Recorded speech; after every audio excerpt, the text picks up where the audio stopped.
Hi all, welcome back. അപ്പോൾ ഇന്ന് നമ്മൾ ചെറുപയർ വെച്ചിട്ട് ഇപ്പോൾ ട്രെൻഡിങ് ആയിട്ടുള്ള ഒരു ഐറ്റം ആണല്ലോ പോപ്കോൺ. അപ്പോൾ ഒരുപാട് ഷോർട്ട് വീഡിയോസിലൊക്കെ ഞാൻ കണ്ടിട്ടുണ്ട് ചെറുപയർ വെച്ചിട്ട് പോപ്കോൺ തയ്യാറാക്കുന്നത്. അപ്പോൾ ഇന്ന് നമ്മൾ പോപ്കോൺ ആണ് കേട്ടോ തയ്യാറാക്കാൻ പോകുന്നത്.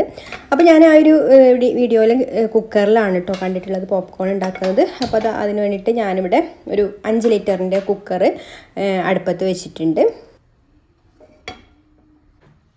ഇപ്പോൾ കുക്കർ ഒന്ന് ചൂടായി വന്നിട്ടുണ്ട് കേട്ടോ. ഇനി നമുക്കിതിലേക്ക് കുറച്ച് ഓയിൽ ഒഴിച്ചു കൊടുക്കാം. അപ്പോൾ നമ്മൾ എത്രയാണോ ചെറുപയറൊക്കെ ഇടുന്നത് അതിനനുസരിച്ചിട്ടുള്ള ഓയിൽ ഒഴിച്ചു കൊടുക്കുക. നമ്മൾ സാധാരണ കോൺ വെച്ചിട്ട് തയ്യാറാക്കുന്നത് പോലെ ഓയിൽ ഒഴിക്കുമല്ലോ, അപ്പോൾ ആ ഒരു ഓയിൽ ഒഴിച്ചു കൊടുക്കാം. ഇനി പോപ്കോണിന് നല്ലൊരു ടേസ്റ്റ് കിട്ടാൻ വേണ്ടിയിട്ട് നമുക്ക് ഉപ്പ് ചേർത്ത് കൊടുക്കണമല്ലോ. അപ്പോൾ ഈ ഓയിലിലേക്ക് തന്നെ നമ്മൾ ഉപ്പും കൂടെ ചേർത്ത് കൊടുത്തിട്ടുണ്ട്. അപ്പോൾ അത് ഓയിലും ഉപ്പൊക്കെ ഒന്ന് ചൂടായി വന്നിട്ടുണ്ട്. ഇന്നാണ് നമുക്കിതിലേക്ക് നമ്മുടെ മെയിനായിട്ടുള്ള ഇൻഗ്രീഡിയൻറ്റ് ചേർത്ത് കൊടുക്കാനുള്ളത് ചെറുപയർ.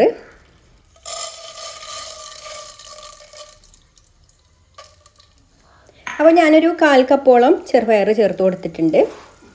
ഇനി നമുക്കിതൊന്ന് ഇളക്കി ചൂടാക്കിയെടുക്കാം. ഒന്ന് നന്നായിട്ട് ചൂടായി വരുന്നത് വരെ ഇതുപോലെ ഒന്ന് ഇളക്കി കൊടുക്കാം.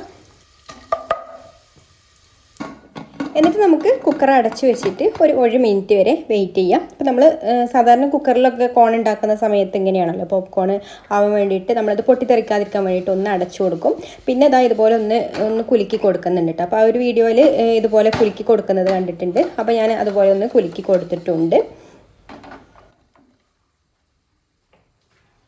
അപ്പോൾ സാധാരണ നമ്മൾ കോൺ വെച്ചിട്ടുള്ള പോപ്കോൺ ഉണ്ടാക്കുമ്പോഴും ഞാൻ കുക്കറിൽ ഉണ്ടാക്കുന്ന സമയത്ത് ഇതുപോലെ ഒന്ന് കുലുക്കി കൊടുക്കാറുണ്ട് കേട്ടോ. അപ്പോൾ അടിയിലുള്ള കോണൊക്കെ ഒന്ന് പൊട്ടി വരും.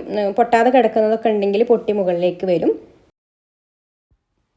അപ്പോൾ നമ്മളിപ്പോൾ ഇത് വെച്ചിട്ട് 1 മിനിറ്റൊക്കെ കഴിഞ്ഞിട്ടുണ്ട് കേട്ടോ. ഇനി നമുക്ക് ഫ്ലെയിം ഓഫ് ആക്കിയിട്ട് ഒന്ന് ഓപ്പൺ ചെയ്യാം. അപ്പോൾ ഇതാ നമ്മുടെ അടിപൊളി പോപ്കോൺ ഇവിടെ റെഡിയായില്ല. അപ്പോൾ ഇതാണ് കേട്ടോ സംഭവം. ചെറുപയർ വെച്ചിട്ട് ആരും ഇനി പോപ്കോൺ ഉണ്ടാക്കാൻ നിൽക്കണ്ട, റെഡി ആവില്ല.